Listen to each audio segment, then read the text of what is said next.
میرے نبی کریم صلی اللہ علیہ وسلم نے فرمایا جو عورت بن سور کے بازار جائے، اب تو خیر بیویاں برقع پہن کے جاتی، برقعے پہ بھی کڑھائی کی ہے، برقعے پہ بھی کام کرا ہے، برقعے پہ جو کام اور نقش نگاری ہوئی ہے وہ 10,000 کی ہے۔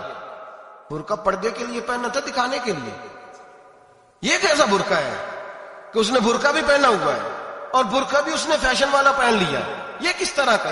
اس تو پردے کو پردے کی ضرورت پڑ گئی۔ میرے حبیب پاک علیہ السلام نے فرمایا بلا ضرورت، عورت کو اجازت ہے بیمار ہو تو ڈاکٹر کے پاس جائے، عورت کو اجازت ہے ضرورت پڑ جائے گھر میں سودا سلف نہ آتا ہو تو لینے چلی جائے، عورت کو اجازت ہے اگر گواہی کی ضرورت پڑ جائے تو پردہ کر کے قاضی عدالت کے پاس گواہی دینے جائے، عورت کو اجازت ہے حج پہ جائے، عورت کو اجازت ہے عمرے پہ جائے، عورت کو اجازت ہے کہ اگر کسی وقت جہاد کے لیے عورتوں کی ضرورت پڑ گئی تو حضرت فاطمہ اور جناب عائشہ کی سنت ادا کرے، جہاد کو جائے۔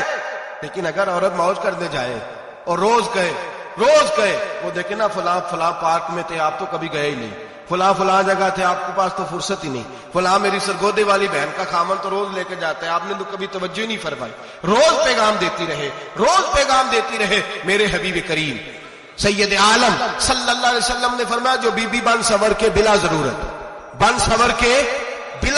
بازار جائے، نبی پاک علیہ السلام نے فرمایا ایک قدم وہ اٹھائے گی تو اس پر اللہ کی لعنت برسے گی، فرشتوں کی لعنت برسے گی، زمین والے لعنت برسائیں گے، آسمان والے لعنت برسائیں گے۔ اور میرے حبیب بولے تو فرمایا جب اللہ کی لعنت برسے گی تو میں بھی اس بی بی پہ لعنت ہی کروں گا جو بی بی بن سور کے جائے۔ اور آگے سن لیں، میرے حبیب نے فرمایا اگر اس کا خامد راضی ہو اس کے بن سور کے بازار جانے پہ، آپ ناراض ہو جائیں، اللہ کرے اس بات پہ ہو ہی جائیں اور اللہ کرے بدل جائے نظام، جو خامد خود میک اپ کرا کے تیار کرا کے پارٹی میں لے کر کے جائے، جو سامنے والی فرنٹ سیٹ پہ خود بغیر نقاب کے اس کو بٹھائے، جو موٹر سائیکل کی پشت پہ خود تیار کرا کے بٹھائے اور جو خود کہے تو چلی جانا جا، تو شادی بھی تو دیکھا، فلاں کام بھی تو کرا، میں آزاد ہوں۔ میرے حبیب نے فرمایا جس کی بیوی بن سور کے جائے، جس کی بیوی میک اپ کر کے جائے، چیلم پہ بھی بیوٹی پارلر سے ہو کے جاتی ہے، جس کی بیوی بن سور کے نکلے وہ راضی ہو، وہ خوش ہو۔ بعض ایسے منع کرتے ہیں، ناراض ہوتے ہیں، وہ گناہ صرف عورت کے ذمے ہے، لیکن اگر عورت بن سور کے نکل رہی ہے اور خامد راضی ہے، وہ کہتا ہے ہاں ہم ماڈرن ہیں، ہم جدید دور کے ہیں، ہاں جدت اسی کا نام ہے، ہاں پھر لوگوں کو پتا کیسے چلے گا ہمارے پاس پیسے ہیں، کیسے پتا چلے گا کہ 3 گاڑیاں ایک ابا جی کے پاس ہے، ایک بیٹی کے پاس ہے، ایک بیوی کے پاس ہے، کیسے پتا چلے گا کہ ہم بہت تعلقات والے ہیں، ابا جی فلاں شادی پہ، بیٹی فلاں گھر میں اور بیوی فلاں گھر چلی گئی، ہمارے تعلقات زیادہ ہے اس لیے ہمیں زیادہ جانا پڑتا ہے۔ میرے حبیب کریم علیہ السلام نے فرمایا عورت بن سور کے جائے، خامد راضی ہو، وہ جتنے قدم اٹھائے گی اتنے ہی اپنے خامد کے لیے جہنم میں مکان تعمیر کرے گی۔ فرمایا اس کے خامد کے لیے اتنے مکان دوزخ میں تیار ہو گئے، وہ جلایا جائے گا، وہ تپایا جائے گا، وہ جہنم کی آگ کا ایندھن بنے گا۔ اور میں نے شاید آپ کو درجنوں بعد حدیث سنائی ہو، میرے کریم رسول نے فرمایا بی بی ایک ہوگی پر 4 آدمیوں کو جہنم میں لے کے جائے گی۔ یا رسول اللہ کس کو؟ فرمایا باپ نے پردے کا نہیں کہا تو باپ بھی دوزخ میں جائے گا، اگر بھائی نے پردے کا نہیں کہا تو وہ بھی دوزخ میں جائے گا، شوہر نے پردہ نہیں کرایا تو وہ بھی جہنم میں جائے گا۔ وہ بیٹا جو کہتا تھا نا 1.25 لاکھ کا موبائل لینا ہے تو اماں نے گھر کے اندر شور ڈال دیا، مجبور کیا خامن کو لے کر کے دیا، اس بیٹے سے پوچھا جائے گا تو ساری ضدیں اماں سے منواتا تھا، یہ تو نے کیوں نہیں کہا پردہ کر لے؟ اور اب تو بی بی ذرا 40 سال کی ہوتی ہے تو کہتے میری خیر ہے میں بوڑھی ہو گئی ہوں، میری خیر ہے، روٹیاں ساری کھاتی ہوں، باقی سارے کاموں میں جوانوں کی طرح ہوں، پردہ نہیں میں نے کرنا، میری خیر ہے، فلانا تو میرے بیٹے کی طرح۔ ظلم کی حد ہے، ظلم کی حد۔ کزن ایک دوسرے سے ہاتھ ملاتے، کزن، وہ کس مصیبت کا نام ہے؟ کہتے یہ بھائی ہے، او بھائی یہ بھائی ہوتا تو اس سے نکاح ناجائز ہوتا، اب چونکہ اللہ نے اس کے ساتھ نکاح کو حرام رکھا ہے تو یہ تمہارا بھائی ہو سکتا؟ میرے رسول کریم صلی اللہ علیہ وسلم نے فرمایا سور نجس العین ہے، کتا بالکل ناپاک نہیں ہوتا، کتا بھیگ جائے تو بعد اوقات ناپاک ہوتا ہے، یا کتے کے منہ سے تھوک نکلے تو ناپاک ہوتی ہے، سور نجس العین ہے، پورا ناپاک، خشک بھی ہو تو ناپاک ہے۔ میرے حبیب پاک علیہ الصلوۃ والسلام نے فرمایا ایک سور ہو وہ پہلے ہی ناپاک، اور دوسرا پھر وہ سور گند میں لپٹا ہوا ہو، غلاظت اس سور کو لگی ہوئی ہو۔ فرمایا ایک تو سور جو نجس العین ہے اور پھر وہ گند میں لپٹ جائے، غلاظت میں بھر جائے، اس کے پورے وجود کو گندگی لگ جائے۔ فرمایا وہ سور گندگی اور غلاظت میں لپٹا ہوا تیرے جسم سے لگ جائے تو اتنا برا نہیں جتنا غیر محرم عورت کا وجود تیرے وجود سے لگ جائے تو برا ہے. کس قدر تفصیل دی, کہاں سے بات شروع کی اور کہاں میرے نبی نے سکھائی. کزن ہاتھ ملا رہی ہے, کزن کے ساتھ بازار جایا جا رہا ہے, کزن کے ساتھ فلاں کام ہو رہا ہے, کزن کو چچا کا بیٹا بھائی ہوتا ہے. اگر یہ سگا بھائی ہوتا تو اس کے ساتھ نکاح ناجائز ہوتا. خدا را آ جاؤ, لوٹ آؤ, واپس پلٹو دین کی طرف, لوٹو, اس تباہی سے نکلو. یہ جو آگ ہے, یہ جو بے سکونی ہے, یہ جو تماشا ہے, یہ لاکھوں کمانے کے باوجود جو بے برکتی ہے, یہ بڑی بڑی فوجوں کے باوجود جو روز میتیں اٹھتی ہیں, یہ جو روز جنازے پڑے جاتے ہیں, یہ جو روز بیٹیاں بیوہ ہوتی ہیں, یہ جو روز ماؤں کے سہاگ لٹتے ہیں, یہ ہماری نافرمانیاں ہیں. ہم دین کے معاملے میں ہم لوگوں نے نرمی شروع کر دی ہے. ہم اللہ اور اس کے رسول سے بغاوت کرنے لگے ہیں. میرے حبیب کریم سید عالم نور مجسم شفیع معظم صلی اللہ علیہ وسلم نے فرمایا زنا صرف شرمگاہ کا نہیں ہوتا. حضور نے فرمایا آنکھیں بھی زانی ہوتی ہیں, کان بھی زانی ہوتے ہیں, زبان بھی زانی ہوتی ہے. بخاری مسلم دونوں میں موجود ہے. صحابہ نے عرض کی حضور زبان کیسے زانی ہوتی ہے؟ فرمایا جو نماز کے باوجود گند بولتا ہے, غلیظ گفتگو کرتا ہے, وہ زبان کا زانی ہے.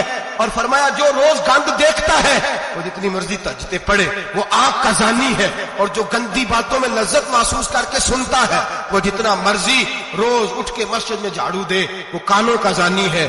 میرے نبی نے فرمایا آنکھ کا زنا بھی چھوڑ دو, کان کا زنا بھی, بولیے کان کا زنا بھی, زبان کا زنا بھی. مسند امام احمد بن حنبل اٹھائیے. ایک صحابی نے عرض کی حضور نماز میں دل نہیں لگتا, میرا قرآن پاک میں دل نہیں لگتا, درود و سلام میں دل نہیں لگتا. آمنہ کے معصوم لال نے کیا جواب دیا؟ حضور نے فرمایا جا اپنی نظر جا کے پاک کر لے, اللہ کے نبی کا وعدہ ہے تیرا سجدے میں دل لگنے لگ جائے گا. جا اپنی آنکھ کو طہارت دے, وضو کرا, نظروں کو پاک کر, اللہ کے رسول کا وعدہ ہے تیرا قرآن پاک میں دل لگے گا. جا کے اپنی نظر کو پاک کر, وعدہ ہے تیری زبان پہ درود و سلام جاری ہو جائے گا, اللہ کا ذکر جاری ہو جائے گا. میرے بھائیوں, عورت کا پردہ, عورت کا حجاب دین میں اسی طرح فرض ہے جس طرح نماز فرض, جس طرح روزہ فرض ہے, جس طرح زکوٰۃ فرض ہے, اسی طرح عورت کا پردہ بھی فرض ہے. اگر کسی گھر میں عورت پردہ نہیں کرتی اس گھر کے مکین سارے اللہ کے حضور جواب دے ہیں. میرے حبیب کریم علیہ السلام نے جس عورت کو پسند کیا, جس عورت کی تعریف کی, جس عورت کی بابت میرے نبی نے ارشاد فرمایا, وہ بڑے خوبصورت لفظ ہیں صاحب احکام القرآن نے لکھے ہیں. میرے حبیب پاک نے صحابہ کی محفل سجائی, مجمع کھچا کھچ مسجد بھر گئی. حضور نے فرمایا بول کے بتاؤ خیر النساء کون سی ہے, عورتوں میں سب سے اچھی بی بی کون سی ہے, بول کر کے بتاؤ. حضرت صدیق اکبر سے لے کر مولا علی تک, حضرت علی سے لے کر جناب بلال تک, حضرت سلمان فارسی سے لے کر عبداللہ مزنی تک بھرا پڑا ہے مجمع. حضور نے فرمایا بولو سب سے اچھی عورت کون ہوتی ہے؟ ایک صحابی کہنے لگے حضور جس کی نماز قضا نہ ہوئی ہو. فرمایا وہ بھی اچھی ہے پر تم میری مراد کو نہیں پہنچی. ایک نے کہا حضور جو خامد کی تابع دار ہو. فرمایا وہ بھی اچھی ہے پر تم میری مراد کو نہیں پہنچے. ایک صحابی نے کہا یا رسول اللہ جو پاک دامن ہو. حضور نے فرمایا تم میری مراد کو. حضرت علی فرماتے ہیں جب سب کے جواب غلط ہو گئے تو میں, قد میرا چھوٹا تھا, میں پیچھے بیٹھا تھا, میں گردن جھکا کے پیچھے سے نکل گیا. سیدہ طیبہ طاہرہ حضرت فاطمہ الزہرا رضی اللہ تعالی فرماتے ہیں بی بی صاحب کے پاس پہنچا. میں نے کہا فاطمہ حضور نے سوال کیا ہے. تو حضرت فاطمہ بھی گویا مسکرا کے کہنے لگی علم کے شہر کے دروازے تو آپ ہی ہیں, تو آپ یہاں آ گئے. کہا حضور نے سوال کیا ہے اور مجھ سے لے کر ابو بکر, عمر, عثمان غنی تمام کو کسی کو جواب نہیں آیا. حضور نے پوچھا بہترین عورت کون ہوتی ہے, بہترین خیر النساء, بہترین بی بی کون ہوتی ہے؟ تو حضرت سیدہ فاطمہ کہنے لگی نہیں بڑی سادی سی بات تھی, سمجھ نہیں آئی. کہ فاطمہ بتلا دو اتنی سادی ہے. تو حضرت فاطمہ کہنے لگی سب سے بہترین عورت وہ ہوتی ہے نہ کبھی غیر محرم نے وہ بی بی دیکھی ہو. اگلے جملے بھی یاد رکھنے, نہ کبھی غیر محرم نے وہ بی بی دیکھی ہو. اور فرمایا نہ اس بی بی نے کبھی کوئی غیر محرم دیکھا ہو. صرف مرد پہ پابندی نہیں کہ وہ عورت نہ دیکھے, فرمایا عورت پہ بھی پابندی ہے کہ وہ بھی غیر محرم کا چہرہ نہ دیکھے. فرمایا بی بی نے بھی غیر محرم نہ دیکھا ہو, وہ وہ خیر النساء ہے، وہ سب سے اعلیٰ۔ حضرت علی کہتے میں جھٹ سے آیا، پیچھے بیٹھا، بات ابھی جاری تھی، میں نے ہاتھ کھڑا کر دیا، میں نے کہا حضور میں بتاؤں؟ نبی پاک نے فرمایا بتلاؤ۔ تو کہتے میں نے کہا حضور بہترین بی بی وہ ہوتی ہے جس نے نہ کبھی غیر محرم دیکھا ہو اور نہ غیر محرم نے کبھی اسے دیکھا ہو۔ علی فرماتے ہیں میں نے جواب دیا تو میرے رسول کی آنکھوں میں آنسو آ گئے، حضور روئے اور فرماتے ہنستے مسکراتے اچانک صحابہ کے آنسو برسنے لگے، مجمع پہ کیف سا طاری ہو گیا، آنکھیں برسنے لگی۔ ہم لوگ حضور کے رونے پر سکتے میں آ گئے، نظر اٹھائی تو جواب تو میں نے دیا تھا، تعریف میری ہونی چاہیے تھی، شاباش مجھے ملنی چاہیے تھی۔ میرے حبیب نے رو کے آنسو پوچھ کے فرمایا میں تمہیں کہتا نہیں الفاطمہ تو بدعۃ منی، فاطمہ واقعی میرے جگر کا ٹکڑا ہے، فاطمہ میرے وجود کا حصہ ہے، میں تمہیں کہتا نہیں رہتا؟ کہا فاطمہ میرے جگر کا ٹکڑا ہے۔ حضرت علی فرماتے ہیں صحابہ میری طرف دیکھنے لگے اور کہنے لگے علی جواب تو دے، شاباش بی بی صاحبہ کو ملے۔ تو کہتے ہیں میں نے کہا حضور روئے ہیں تو آنسو میرے بھی چھلک ہی پڑے ہیں۔ فرمانے لگے لفظ میرے ہیں پر سوچ اس بیٹی کے ہے جس کی تربیت محمد عربی نے فرمائی ہے۔ فرمایا جملے میرے ہیں، ناقل میں ہوں، بات میں بیان کر رہا ہوں، لیکن پیچھے سوچ اس نور والی بیٹی کی ہے جس کو اپنے گھر کے اندر رہ کے آنگن میں رکھ کے رسول پاک نے پرورش فرمائی۔ حضرت فاطمہ فرماتی ہیں حضرت علی میرے پاس دوڑے آئے اور کہنے لگے فاطمہ چل مسجد، پتہ نہیں حضور کو کیا ہو گیا۔ حضور رو رو کے بے حال ہو گئے اور حضور حجرے میں رو رہے اور ہچکیوں کی آواز مسجد میں آ رہی ہے، چل ذرا چل کے حضور کی بات دیکھ کیا ہوا ہے، ہماری تو طاقت نہیں اندر جانے کی۔ سیدہ طیبہ طاہرہ حضرت فاطمہ جھٹ سے پردہ اوڑا، حاضر خدمت ہوئی، اندر گئیں، کہتی ہیں حضور کے کندھے پہ ہاتھ رکھا تو محبوب بیٹی کے ہاتھ کی ٹھنڈک محسوس کی، سر سجدے سے اٹھایا، فرمایا فاطمہ آ گئی ہو؟ حضور آئی، فرمایا چل بیٹی تو بھی ہاتھ اٹھا اور میری امت کی بیٹیوں کے لیے دعا مانگ، چل تو بھی ہاتھ اٹھا میری امت کی بہنوں ماؤں کے لیے دعا مانگ۔ محبوبہ کیا ہوا؟ میرے حبیب نے فرمایا رات مجھے دکھایا گیا ہے دوزخ میں کچھ بیبیاں ہیں، ان کے بال فرشتوں نے باندھے ہوئے ہیں اور انہیں گرز مار رہے ہیں، وہ چیختی چلاتی ہیں اور مدد کے لیے پکارتی ہیں، وہ بڑی تکلیف میں ہیں۔ تو بی بی صاحب عرض کرتے ہیں یا رسول اللہ ان کی غلطی کیا ہے؟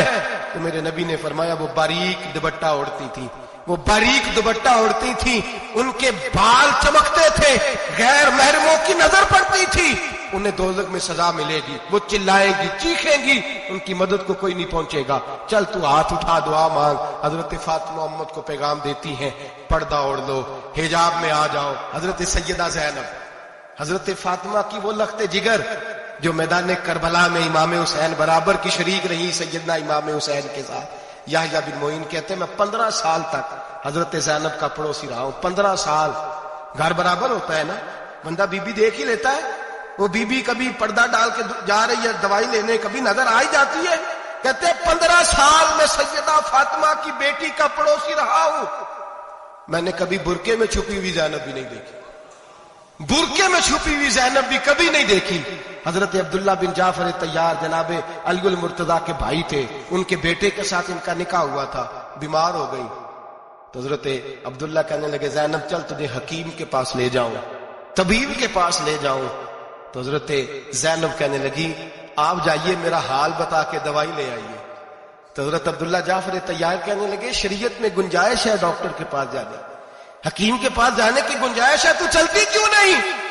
تو حضرت زینب کہنے لگی شریعت میں گنجائش تو ہے پر عبداللہ میری مجبوری یہ ہے کہ میں فاطمہ کی بیٹی ہوں، شریعت میں گنجائش تو ہے پر میری مجبوری یہ ہے کہ میں حسین کی بہن ہوں، شریعت میں گنجائش ہے پر میں حسن کی بہن ہوں، شریعت میں بڑی گنجائش ہے پر لوگ مجھے محمد عربی کی نواسی کہتے ہیں، گنجائش تو ہے پر میں نہیں نکل سکتی، اس لیے کہ جتنا کوئی اپنے آپ کو دین کے قریب جانتا ہے اتنا اس کے پیروں میں شریعت کی زنجیریں زیادہ ہوتی ہیں۔ تو جناب سیدنا عبداللہ کہنے لگے اگر تو پردہ کر گئی، اگر تو چلی گئی، تو فرمانے لگے یہ تو اللہ کی مشیت ہے، تو دوائی لا دے تاکہ میں کھا لوں، اور اگر میں چلی گئی تو میں اپنی ماں سے جا کے کہوں گی کہ اماں ساری تکلیفیں میں نے چھاتی پہ برداشت کی ہیں پر میں نے تیرے پردے پر آنچ نہیں آنے دی۔